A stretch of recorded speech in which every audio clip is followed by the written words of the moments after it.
Hello student, welcome to my channel Chahat में। दोस्तों class 10 2024 UP board के स्टूडेंट हो, जल्दी देख लो, ये आपका साइंस का वायरल पेपर है और जिसका कोड 824 ईओ रहने वाला है। यही पेपर आपको कल आपके बोर्ड एग्जाम में देखने को मिलने वाला है। सारे क्वेश्चंस को देख लो, आपको जाकर बस आंसर को छाप देना। ये पूरा पेपर आप लोगों के लिए हम सॉल्व करवाने वाले, तो सारा पेपर आपको एक एक क्वेश्चन आपके इंपॉर्टेंट है, बस यही जाकर आपको कॉपी में छाप देना। यही पेपर आएगा 200%, ये गारंटी रहने वाली है। 824 ईओ जिसका कोड रहने वाला, 29 फरवरी कल यही पेपर छपने वाला है। ये बहुत ही ज्यादा वायरल पेपर आपके लिए रहने वाला है। वीडियो को स्टार्ट करते हैं तो जल्दी से, अभी तक आपने सब्सक्राइब नहीं किया चैनल को सब्सक्राइब जरूर कर लीजिएगा। अब पूरा पेपर आप लोगों के लिए हम सॉल्व करवाएंगे। फर्स्ट में सबसे पहले फर्स्ट में आपके बहुविकल्पी क्वेश्चन आएंगे। बहुविकल्पी क्वेश्चन आएंगे, टोटल आपके 20 क्वेश्चन ये आएंगे। कितने आएंगे? 20 क्वेश्चन आपके यहाँ पर बहुविकल्पी रहने वाले। तो फर्स्ट जो हमारा क्वेश्चन रहेगा, हर एक क्वेश्चन इंपॉर्टेंट है, बहुत ही ज्यादा लीक पेपर, इसलिए पहले बोल रहे नोट कर लेना हर एक क्वेश्चन को, ठीक है। पहला क्वेश्चन आपका रहेगा, दो पृष्ठों से घिरा हुआ कोई पारदर्शी माध्यम जिसका एक या दो पृष्ठ गोलीय है, ठीक है, एक अंक का रहेगा, तो क्या कहलाता है? पहला ऑप्शन है आपका गोलीय दर्पण है, बी है त्रिज्या है, सी है गोलीय लेंस है और डी क्या रहेगा? समतल दर्पण, ठीक है। तो दो पृष्ठों से घिरा हुआ पारदर्शी माध्यम जिसके दोनों पृष्ठ क्या है? गोलीय, तो वो क्या कहलाएगा भाई?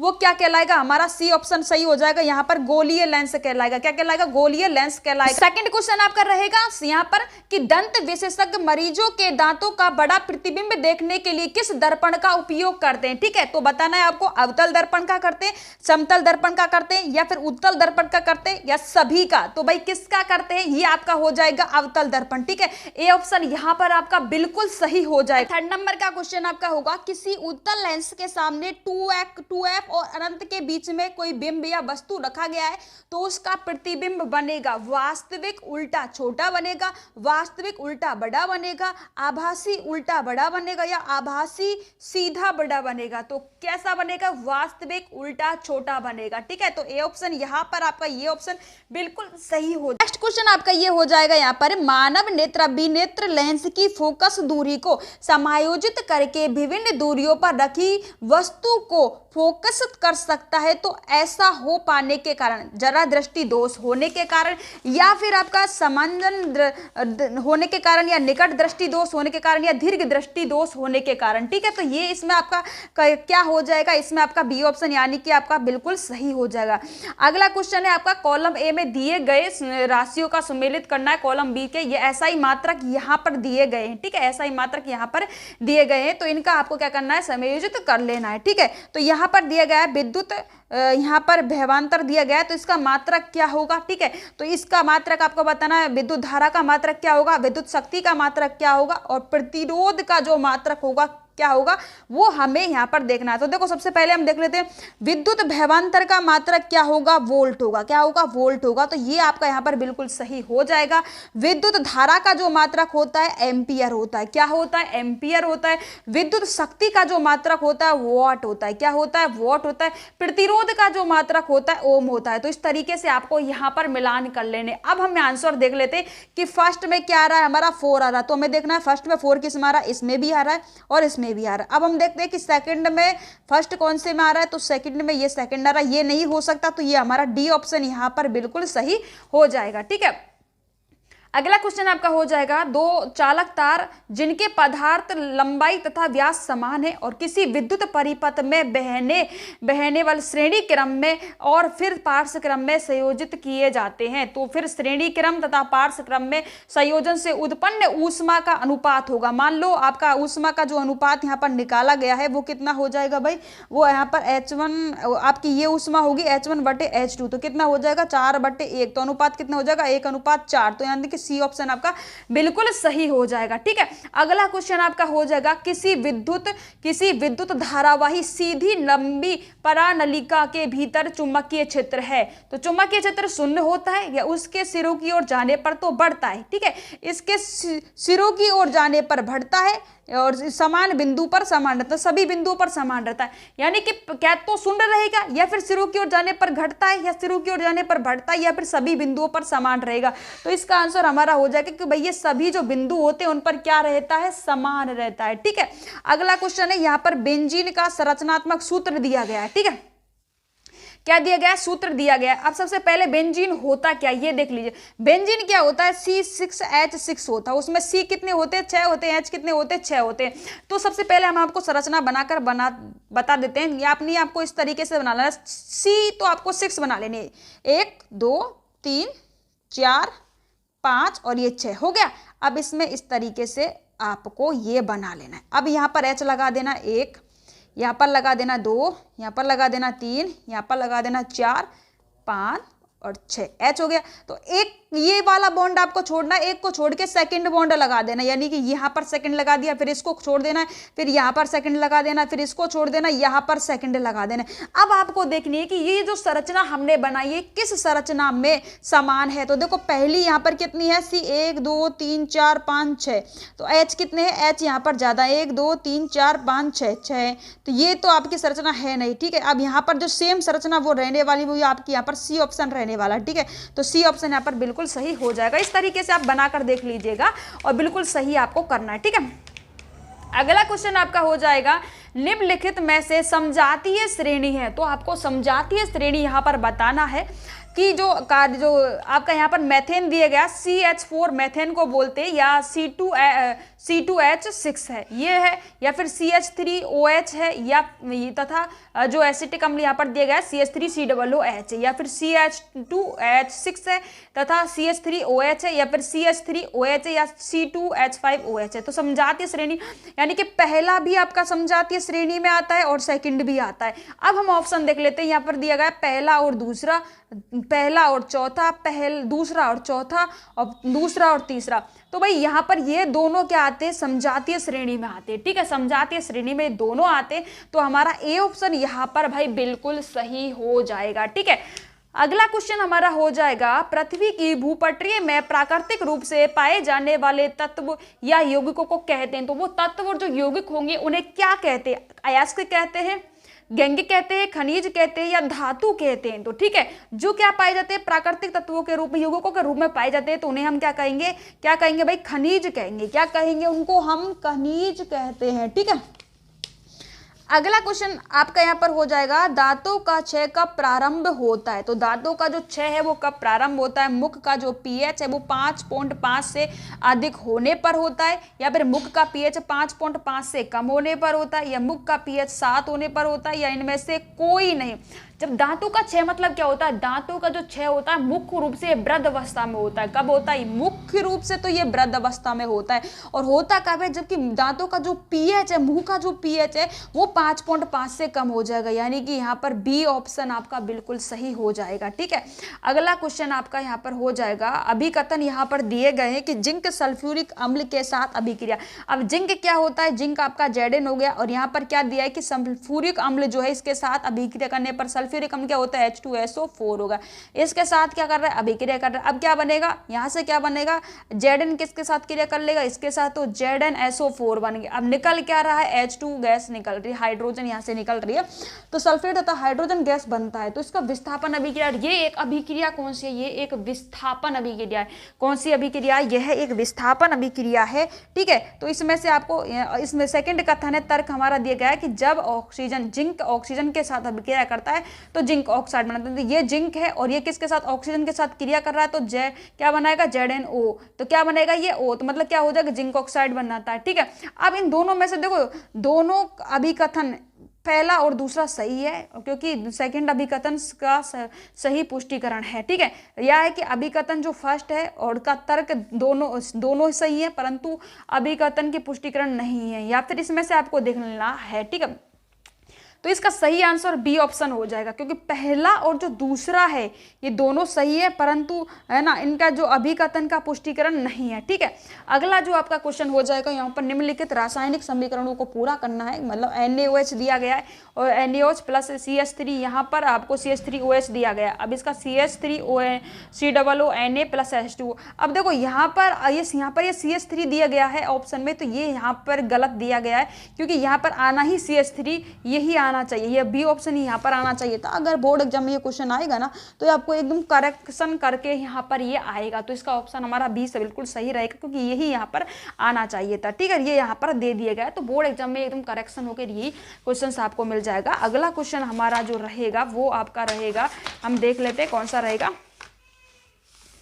ठीक है, अगला क्वेश्चन हमारा 14वें नंबर का है कि अंत्य शोषण के दौरान वायु प्रवाह का सही मार्ग कौन सा। जो अंत्य शोषण होता है तो उस समय वायु प्रवाह का सही मार्ग नासा द्वार, पहले नासा द्वार में जाता है, फिर कंठ है, फिर ग्रसनी है, फिर श्वास नली है, फेफड़ों में होता है, या फिर आपका नासा मार्ग है, नासा द्वार है, श्वास नली है, ग्रसनी है, कंठ कूपिका में होता है। वायु जो अंत्य शोषण होता है उसमें वायु का जो प्रवाह का जो सही मार्ग होता है पहले कंठ में जाएगी, तो भाई पहले कंठ में कैसे चला जाएगा, तो ये तो बिल्कुल ही गलत है।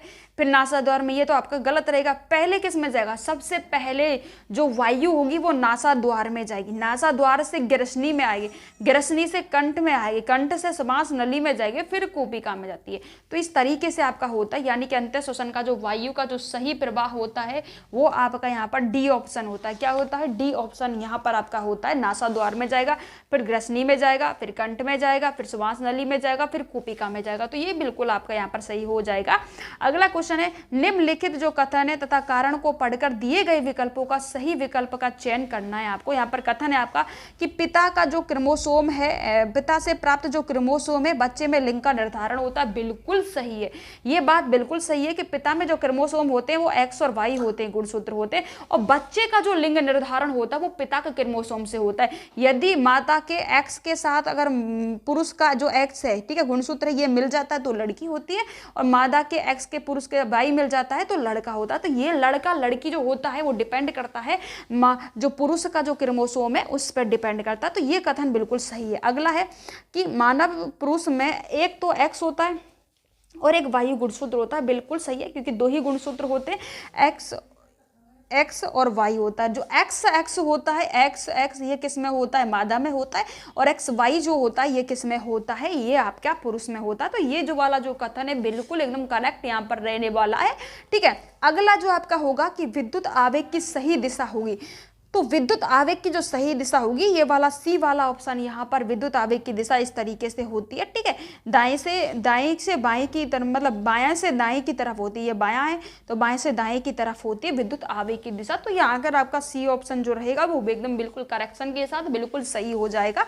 अगला क्वेश्चन आपका रहेगा थायरॉक्सिन के बारे में कौन सा कथन सही नहीं है। तो सबसे पहले आपको पढ़ना है कि थायरॉक्सिन के बारे में कौन सा कथन सही नहीं है। कि थायरॉक्सिन के संश्लेषण के लिए लौह आवश्यक होता है। तो लौह जो होता है ये थायरॉक्सिन संश्लेषण के लिए आवश्यक होता है, या फिर आपका शरीर में कार्बन डाइऑक्साइड है, मतलब कार्बोहाइड्रेट है, प्रोटीन है, वसा, उपापचयी अम्ल का जो उपापचयों का नियमन करता है, या फिर थायरॉक्सिन और संश्लेषण के लिए थायराइड ग्रंथि और आयोडीन की आवश्यकता होती है, या फिर थायरॉक्सिन को थायराइड हार्मोन भी कहते हैं। तो सिंपल है कि यार ये जो आपका रहेगा लौह तत्व जो होता है ये हीमोग्लोबिन के लिए आवश्यक होता है, और थायरॉक्सिन के संश्लेषण के लिए जो लौह तत्व है ये आवश्यक होता है नहीं है। तो यहाँ पर पूछा कौन सा कथन सही नहीं है, तो ये आपका बिल्कुल भी सही नहीं है, क्योंकि ये थायरॉक्सिन संश्लेषण के लिए इसकी कोई आवश्यकता नहीं होती। लौह तत्व के लिए, लौह तत्व मुख्य रूप से हीमोग्लोबिन में रक्त निर्माण के लिए काम में आता है। ठीक है, तो ये आपका ऑप्शन बिल्कुल सही हो जाएगा। ठीक है, अगला क्वेश्चन आपका हो जाएगा, यहाँ पर चित्र दिया जाएगा आपको कि निम्नलिखित चित्र में ए आपको यहाँ पर दिया गया है, बी दिया गया है, सी दिया गया है, ये भाग आपको दिए गए हैं। अब यहाँ पर जो ए दिया गया है ये क्या होगा, बी दिया गया है ये क्या होगा। तो देखो सबसे पहले जो यहाँ पर आपको दिया गया है उसमें आपको दर्शाना है। ठीक है, दर्शाना है कि जो ए वाला भाग है ये क्या कहलाएगा, प्रांकुर कहलाता है। ये क्या कहलाता है, ए वाला जो भाग है ये बीज पत्र कहलाएगा, प्रांकुर कहलाएगा, मूलांकुर कहलाएगा। नहीं, ये बीज पत्र तो हो नहीं सकता, फिर ये प्रांकुर होता है। ए वाला भाग क्या है, प्रांकुर, बिल्कुल सही है। और बी वाला भाग मूलांकुर और बीज पत्र, तो ये क्या होगा आपका, मूलांकुर, तो ये होगा नहीं, ये वाला भाग मूलांकुर तो नहीं होगा। अगला क्वेश्चन आपका हो जाएगा, ये प्रांकुर है, बीज पत्र है और मूलांकुर है, ये भी नहीं होगा, क्योंकि ये वाला भाग तो प्रांकुर होगा और दूसरा जो वाला भाग है ये बीज पत्र होगा। तो ये क्या हो जाएगा आपका, बीज पत्र हो जाएगा। ठीक है, ये आपका यहाँ पर बीज पत्र हो जाएगा। अगला जो भाग भाग है आपका ये वाला सी भाग, ये मूलांकुर हो जाएगा, मूलांकुर आपका ये हो जाएगा। ठीक है, ये आपका मूलांकुर हो जाएगा। तो इस तरीके से क्वेश्चन आपका रहेगा, जनन की अलैंगिक विधियों से उत्पन्न संतति में परस्पर अधिक समानता होती क्यों होती है? एक अंक आपका यहाँ पर आएगा। तो फर्स्ट में कि अलैंगिक जो जनन है इसमें केवल एक ही मतलब जनन का एक भाग लेता है, या फिर अलैंगिक जनन में युग्म सम्मिलित नहीं होते। ठीक है, जो अलैंगिक जनन है ये अलैंगिक जनन लैंगिक जनन से पहले होता है, या फिर अलैंगिक जनन है जनन के बाद में होता है। तो ठीक है, तो अलैंगिक जो जनन है ये क्या होता है, एक तो केवल एक ही जनन भाग लेता है अलैंगिक जनन में, दूसरा अलैंगिक जो जनन होता है इसमें युग्म सम्मिलित नहीं होते। ठीक है, तो ये दोनों ऑप्शन यानी कि ए ऑप्शन बिल्कुल सही हो जाएगा। ठीक है, अगला क्वेश्चन है, आहार श्रृंखला में तीसरे पोषी स्तर पर हमेशा कौन रहता है? जो आहार श्रृंखला आपकी होती है उसमें तीसरे पोषी स्तर पर कौन रहता है? मांसाहारी होता है, शाकाहारी होता है, अपघटक होता है, उत्पात होता है। ठीक है, तो ये आपको यहाँ पर बता देना है क्या होता है, मांसाहारी होता है। क्या होता है? मांसाहारी होता है। अब टोटल 20 क्वेश्चन आपके हो गए बहुविकल्पी, इनको अच्छे से तैयार कर लेना है। एक एक नंबर का एक अंक का ये बहुविकल्पी आपके आएंगे और सारे क्वेश्चंस को बड़े ही अच्छे से तैयार कर लेना है आपको। अब जो आपका रहेगा, ठीक है, अब जो आपके रहेंगे वर्णनात्मक क्वेश्चंस रहेंगे। ठीक है, क्या रहेंगे? वर्णनात्मक क्वेश्चन यहाँ पर आपके रहने वाले हैं। ठीक है, वर्णनात्मक क्वेश्चन रहेंगे। तो फर्स्ट में यहाँ पर आपका जो उपखंड रहेगा यानी कि आपका बी सेक्शन स्टार्ट हो जाएगा, खंड बी यहाँ पर आपका स्टार्ट हो जाएगा, है ना। तो सबसे पहले जो आपका होगा, पहला क्वेश्चन आपका होगा कि दृष्टि दोष किसे कहते हैं। अब इंपॉर्टेंट बात आती है कि दृष्टि दोष किसे कहते हैं। तो दृष्टि दोष क्या होता है? मतलब वस्तु या निकट है या दूर, या वस्तु निकट रखी हो चाहे दूर रखी हो, उसका दिखाई नहीं देना। देखो, वस्तु या तो निकट रखी है, निकट हो, या फिर कैसी हो, दूर रखी हो, फिर भी उसका दिखाई नहीं देना, तो ये क्या कहलाता है? दृष्टि दोष कहलाता है। चाहे वस्तु दूर रखी हो चाहे वस्तु नजदीक रखी हो, परंतु वस्तु का दिखाई नहीं देना ही दृष्टि दोष कहते हैं। ठीक है, ये 2 नंबर का आपका आएगा। और कितने प्रकार का होता है ये आपको बताना। तो निकट जो दृष्टि दोष होते हैं ये 3 प्रकार के होते हैं। कितने प्रकार के होते? 3 प्रकार के होते। पहला जो होता है, ध्यान दीजिएगा, निकट दृष्टि दोष होता है। दूसरा दोष होता है दूर दृष्टि दोष होता है, दूर दृष्टि दोष होता है। तीसरा होता है जरा दृष्टि दोष। 3 होते हैं, पहला निकट दृष्टि दोष, दूसरा दूर दृष्टि दोष और तीसरा होता है जरा दृष्टि दोष। यानी कि तीनों ये होते हैं। ठीक है, तीनों होते हैं। और दोष किसे कहते हैं? दृष्टि दोष किसे कहते हैं? कि वस्तु का निकट या दूर होने पर दिखाई नहीं देना दृष्टि दोष कहलाता है। ठीक है, अब आकाश में इंद्रधनुष केवल वर्षा के पश्चात क्यों बनता है? क्योंकि आपको पता है प्रिज्म जो बनता है 7 रंग का वहां पर होता है, तो धूल और जो सूर्य की जो बूंदे जो किरणें होती है वो प्रिज्म बनाती है। ठीक है, आप लिख दीजिएगा। अब बात आती है उत्तल लेंस। उत्तल लेंस को अभिसारी लेंस क्यों कहा जाता है? तो ध्यान दीजिएगा कि जो उत्तल लेंस होता है, क्योंकि ये सभी किरणों को एक बिंदु की ओर खींचता है। ये जो सभी जो किरणें होती है ना, ये एक बिंदु की ओर, यहाँ पर ये सभी किरणों को एक बिंदु की ओर खींच लेता है। ठीक है, ये एक बिंदु की ओर खींचता है सभी किरणों को, तो इसलिए उत्तल लेंस को अभिसारी लेंस कहा जाता है। ठीक है, अवतल दर्पण और उत्तल दर्पण का उपयोग, अवतल दर्पण जो होता है ना, इसको उपयोग जो होता है कि निकट दृष्टि दोष के दूर करने के लिए चश्मों में किया जाता है। जो अवतल लेंस का जो उपयोग होता है चश्मों में किया जाता है। और उत्तल लेंस का उपयोग जो होता है जैसे गाड़ी वगैरह होते हैं, उन्हें पीछे की तरफ वस्तु को दिखाई देने के लिए हमें करते हैं। ठीक है, ये आपको इस तरीके से लैंग्वेज बनाकर आपका हिसाब से ये आंसर लिख देना है। ठीक है, अगला हो जाएगा कि 4 ओम प्रतिरोध प्रति सेकंड में 100 जे ऊष्मा उत्पन्न हो रही है। तो प्रतिरोध के सिरों पर जो विभवांतर आपको ज्ञात करना है। ठीक है, यहाँ पर ये न्यूमेरिकल आएगा, ये 2 नंबर का रहेगा भाई, ये 2 नंबर का रहेगा।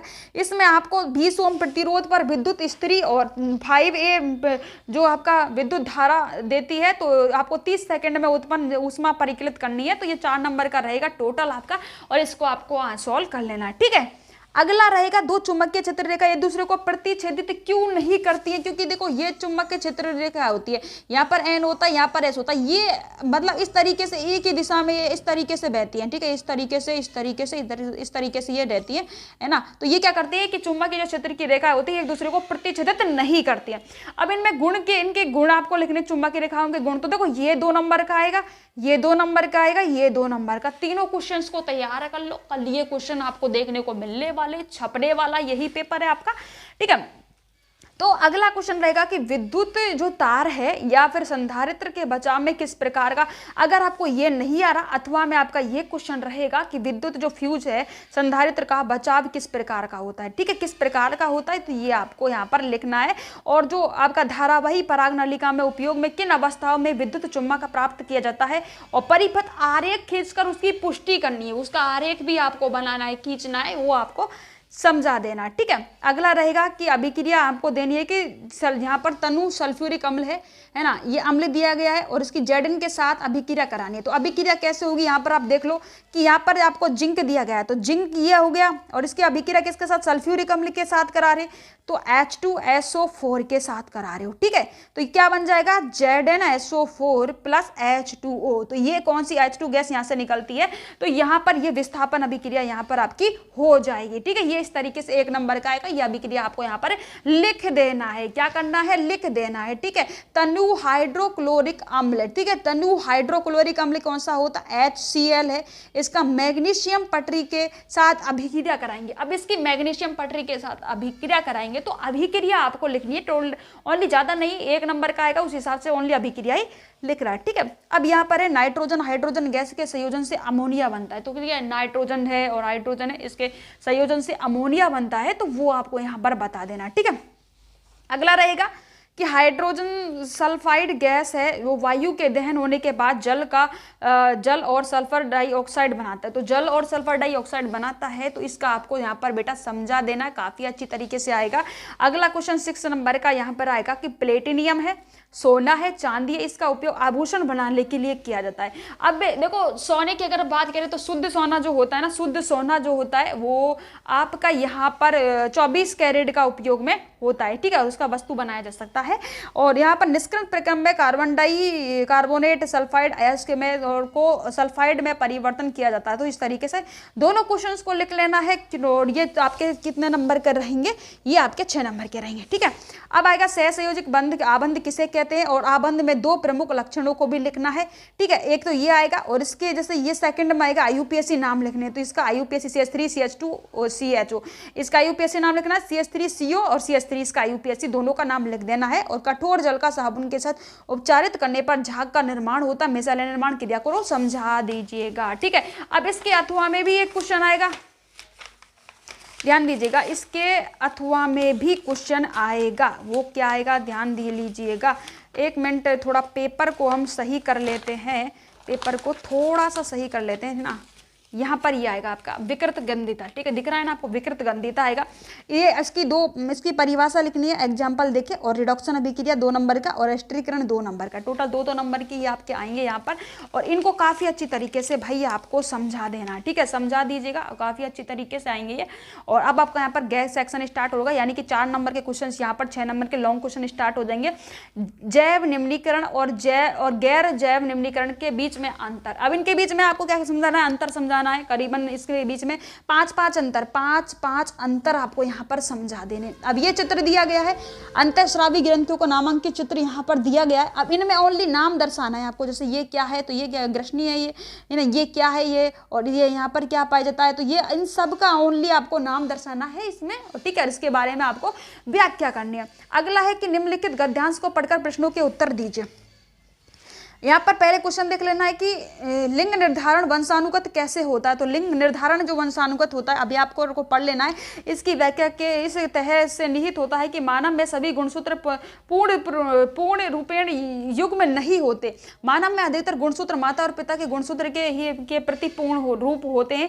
इनकी संख्या 22 जोड़ी होती है, परंतु एक युग्म जिनके लिए लिंग गुणसूत्र कहते हैं सदा जोड़े के रूप में नहीं होते हैं। स्त्री में गुणसूत्र पूर्ण युग्म होता है, जबकि दोनों एक्स कहलाते हैं, लेकिन पुरुष में ये पूर्ण नहीं होते, क्योंकि एक्स और वाई होते हैं ना, तो इसमें इस तरीके से एक्स वाई होता है, तो पहले जो दूसरा गुणसूत्र छोटा होता है और इसे वाई कहते हैं। स्त्रियों में एक्स एक्स, पुरुष में एक्स वाई होते हैं। इस तरीके से हम एक्स और वाई के वंशानुगत होते हैं। तो लिंग निर्धारण कैसे वंशानुगत कैसे होता है कि एक्स और वाई का होता है, ये आपको यहाँ पर लिखना है। मानव में लिंग निर्धारण कैसे होता है, ये पुरुष के द्वारा होता है और एक्स वाई गुणसूत्र के द्वारा होता है, ठीक है। अगला हो जाएगा, मानव में आहार नाल का आरेख बनाते हुए उसमें विभिन्न भागों का नाम लिखना है और नामांकित चित्र बनाना है। मुख है, गुहिका है, आमा से छोटी है, तो इनके बारे में थोड़ा सा आपको यहाँ पर इनके बारे में विस्तार करना है, इनके बारे में यहाँ पर आपको बताना है। अगला है स्त्री केसर का स्वच्छ नामांकित चित्र आरेख बनाइए और पराग नलिका की वृद्धि बीजांड उनके प्रवेश के लिए दिखाना है। तो ये चीज भी आपको यहाँ पर करना है, ठीक है, चित्र बनाना है और उनके बारे में थोड़ा थोड़ा आपको यहाँ पर समझाते चलना है ना। तो इस तरीके से आप बना दीजिएगा और ये भाई साहब आपका पेपर हो गया पूरा, ठीक है। तो ये आपके लॉन्ग क्वेश्चन आएंगे, एक बार फिर से देख लो, ये निकट दृष्टि दोष वगैरह, उत्तल लेंस वगैरह आप, और ये जो आपकी अभिक्रिया आएंगी इस तरीके से आप ये सारी चीजें देख लो। तो ये आपका पेपर रहेगा जो यानी कि कल आपको यहाँ पर ये पेपर देखने को मिलने वाला है, ठीक है। ये पेपर कल आपको देखने को मिलेगा। तो कैसा रहा आज का वीडियो आपका, तो भाई कमेंट करके एक बार जरूर बता देना, ठीक है। तो आज की वीडियो में इतना ही और हम मिलेंगे नेक्स्ट वीडियो में। तब तक के लिए दोस्तों bye bye, take care, love you.